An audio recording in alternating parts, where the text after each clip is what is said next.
Isang mathusay na araw sa ating lahat. Welcome back sa Mathusay General Mathematics Tutorial. Sa lesson na ito, pag-uusapan natin kung papaano na i-represent ang iba't ibang real-life situation gamit ang function. There are many real-life situations that can be modeled using function, tulad na lang ng mga area problem, profit problem, projectile motion problem, at marami pang iba. So, ang goal natin ngayon is to represent each situation using function. Let's start. Example number 1. Give a function C that can represent the cost of buying X meals if one meal costs 40 pesos. So, paano ba natin to i-represent into function? So, since each meal costs 40 pesos, then, ang cost ng pagbili ng X meals ay pwede nating i-represent na cost function na C of X equals 40X. Bakit kaya C of X equals 40X? Dahil, tag 40 ang bawat meal. So, kung bibili ka o bibili tayo ng X meals, so, ang cost nito ay 40X. So, ang function natin sa number 1 ay C of X equals 40X.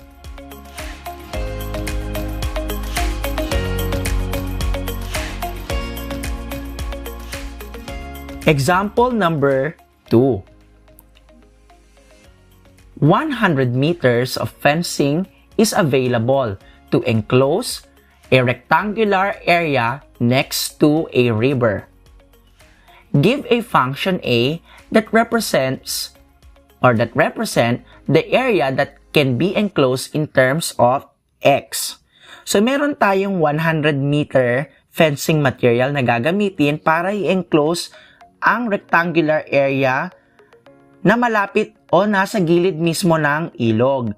So, kung papansinin ninyo, hahatiin ang 100 meter na fence or fencing material sa tatlong portion lang. Dahil, kung papansinin ninyo, ito lang, itong portion, itong length, at itong width na naman ang ating lalagyan ng fence. So, ang itong side dito sa river ay hindi na lalagyan ng fencing. So, kung titignan ninyo, meron tayong rectangle, right? So, ang length ay denoted by X. Ang width naman ay denoted ng Y. Alam natin na ang area ng rectangle ay length times width. Or in this case, meron tayong area na A is equal to X times Y. Ang pangalawang equation naman ay perimeter ng fence. Alam natin na ang perimeter ng rectangle ay P is equal to 2L plus 2W. Pero dahil tatlong sides lang ng rectangle ang pinag-uusapan natin, na may isang length na X at dalawang width, itong maiksi, dalawang width na Y, ang pinag-uusapan, so ang equation natin ay X plus 2Y equals 100. Ito yung perimeter ng fence na kinover natin sa rectangular area na ito. Since we want to find a function that represent the area that can be enclosed in terms of X, so dito sa equation 2 natin, isosolve natin yung value ng Y. So, we have 2y equals 100 minus x. Dahil nag-add tayo ng negative x sa both sides of the equation. Now, to solve for y, dahil gusto natin kunin ang value ng y, we have y equals 100 minus x all over 2. So, dahil nag-divide tayo both sides of the equation ng 2. Now, pwede nating isimplify ang right side of the equation.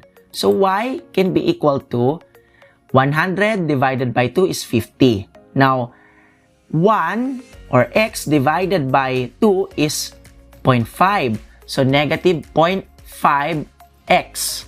So, yan ngayon ang value natin ng y. So, anong gagawin natin ngayon sa value nito? Dahil gusto nating hanapin ang function ng a na nagre-represent sa area na pwedeng i-enclosed in terms of x, so gagamitin natin tong value ngayon ng y to be substituted to the original area equation. So, ang function natin ay a of x equals x times y. Dahil in terms of x ang function natin, isa-substitute natin ang value ng y, which is 50 minus 0.5x.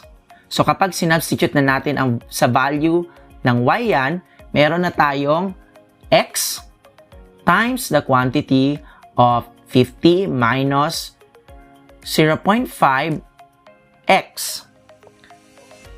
Now, distributing x to the quantity of 50 minus 0.5x, we have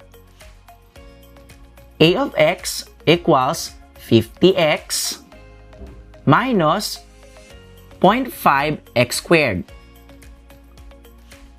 Thus, the function that represents the area that can be enclosed next to a river using the 100-meter fencing material ay a of x equals 50x minus 0.5x squared. So, ito ngayon ang function na magre-represent nitong area enclosed ng 100-meter fence material. So, again, unang ginawa natin ay kunin ang area. Pangalawa, ang perimeter. Then, we solve for or we look for the function in terms of x.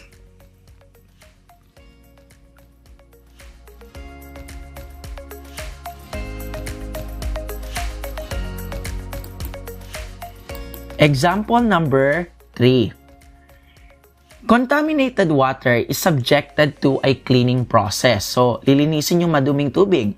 The concentration of pollutant is initially 10 mg per liter of water. If the cleaning process can reduce the pollutant by 5% each hour, so kapag dumaan na yung tubig sa cleaning process, pwedeng mabawasan ng 5% ang dumi each hour. Define a function that can represent the concentration of pollutants in the water in terms of the number of hours that the cleaning process has taken place. So, alam natin na after 1 hour, the concentration of the pollutant is 10, which is the initial concentration of the pollutants, 10 times 0.95. Diba? Pag dumaan sa cleaning process ay nababawasan ng pollutant by 5%. So, kaya naging 0.95 na lang after 1 hour. So, yung concentration of pollutant after 1 hour is just 10 times 0.95. Now, ngayon, after 2 hours naman, ang concentration of pollutants ng first hour ay, alam natin, 10 times 0.95. Na ngayon, ita-times natin ito ng 0.95 ulit sa pangalawang oras. So, we have 10 times 0.95 squared. Dahil pangalawang oras na ito. So, in general, kung i-general natin to, after 3 hours, yung concentration of pollutants ay pwedeng i-represent as C of T equals 10 times 0.95 raised to T milligram per liter of water. Note that 0.95 raised to T ang ating minumultiply sa initial concentration na 10 dahil dumaan sa cleaning process every hour at nababawasan ito ng 5%. So kaya we have C of T equals 10 times 0.95 raised to T. So kung ilang oras man dumaan sa cleaning process yung water, pwede nating makompute ang concentration of pollutants sa given na problem na ito.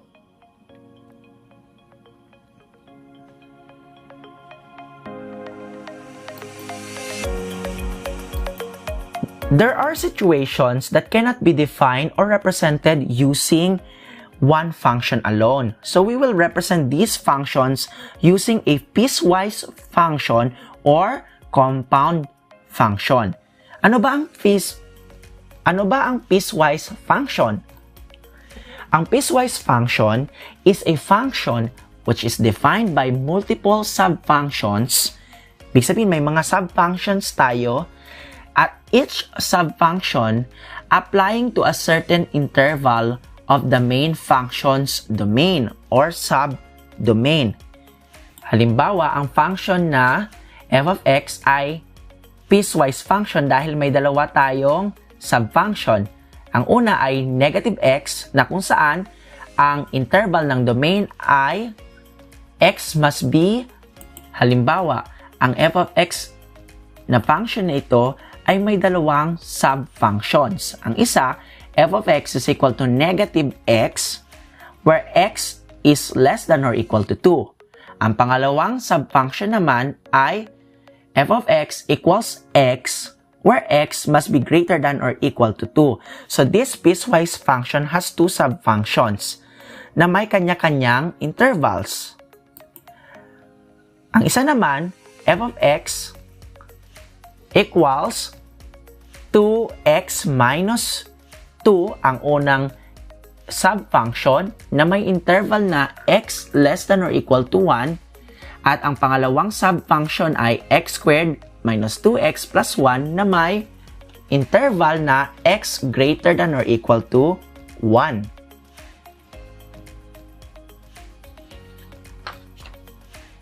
So, papaano ba natin i-represent ang situation na may piecewise function?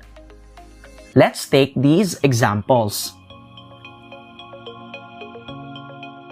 Let's take example number 4. A user is charged 300 pesos monthly for a particular mobile plan, which includes 100 free text messages. Messages in excess of 100 are charged 1 pesos each. So kapag lumampas na ng 100 text messages, may charge na piso sa bawat text. Represent the monthly cost for text messaging using the function T of M, where M is the number of messages sent in a month. So the cost of text messaging can be expressed by a piecewise function na T of M equals 300 ang unang function kapag ang text mo ay hindi lalampas sa 100. So, ibig sabihin, ang limit natin dito ng domain, kapag 300 pesos ang iyong babayaran, ay x must be greater than 0 but less than or equal to 100. So, ibig sabihin, magbabayad ka lang ng 300 pesos monthly kapag ang text mo ay umabot lang sa 100 o mas mababa sa 100. Ang pangalawang function naman ay T of M equals 300 plus M. Ano itong M? Take note, ang M is the number of messages sent in a month. So kapag lumampas ka ng 100 text messages sa isang buwan, so, di ba kada text ay piso? So, kapag lumampas na ng 100, ang babayaran mo na ay 300 plus M. Again, this situation can be represented or expressed by the given piecewise function T of M equals 300 kapag ang text messages mo ay umabot lang ng 100 o mas maliit sa 100. P of M equals 300 plus M kapag ang text messages natin ay lumampas na ng 100.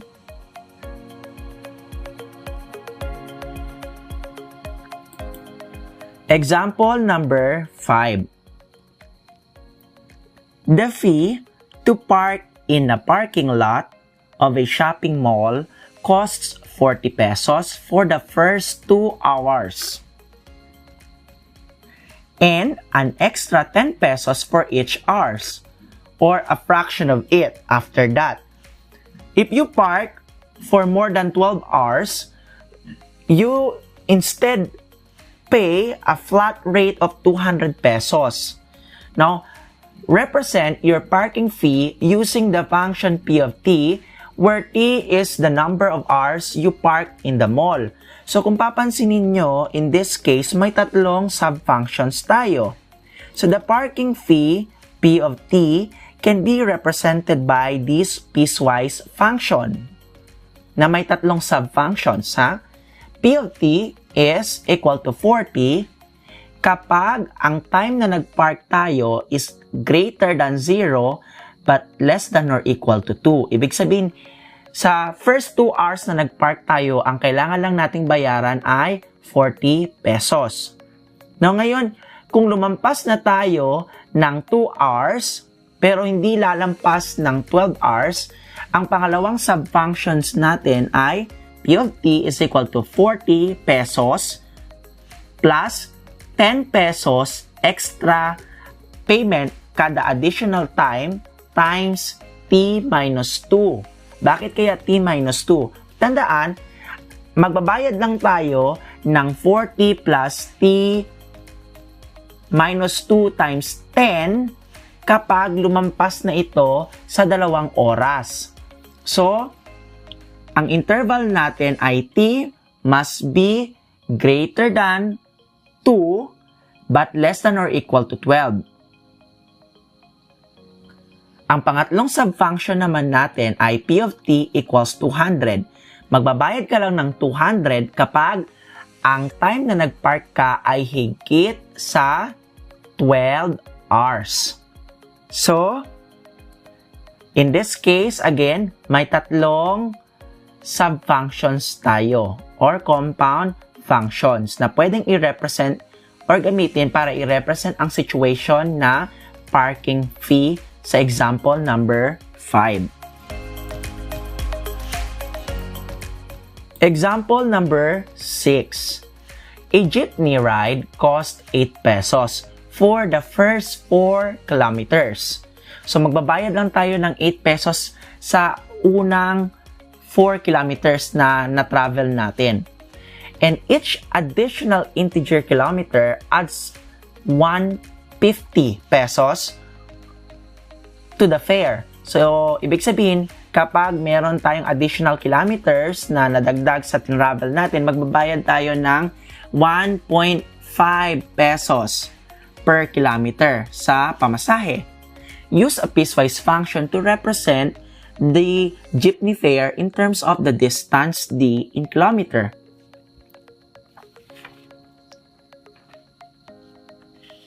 So, alam natin na ang input value is the distance and the output is the cost of the jeepney fare. Dahil nakadepende ang jeepney fare sa distance. If f of D represents the fare as a function of distance, the function can be represented as follow. So, yung function natin ay dalawa. So, f of D is equal to 8 kapag ang distance natin ay greater than 0 but less than or equal to 4. Ibig sabihin, hindi lalampas sa 4 na kilometro. Magbabayad ka lang ng 8 pesos. Ang pangalawang subfunction naman natin ay f of D is equal to 8 plus 1.5 times the floor function of D. Pag sinabi nating floor function of D, kukunin natin ang next integer na mas mababa sa D. Halimbawa, ang additional distance ay 2.4 kilometers. So, lahat-lahat ng travel niya ay 6.4 kilometers. So, ang additional natin, again, is 2.4. Ang floor function ng 2.4 ay 2. So, ibig sabihin, ang babayaran lang o ang i-consider lang natin ay ang 2 kilometers. So, going back, di ba ang mag-add ka lang ng 1.5 pesos kada additional integer kilometers na madadagdag sa distance. Kaya ang function, ang pangalawang subfunction ay f of d equals 8 plus 1.5 times the floor function of d. Yan ay kapag ang distance natin ay lumampas na siya sa 4 kilometers.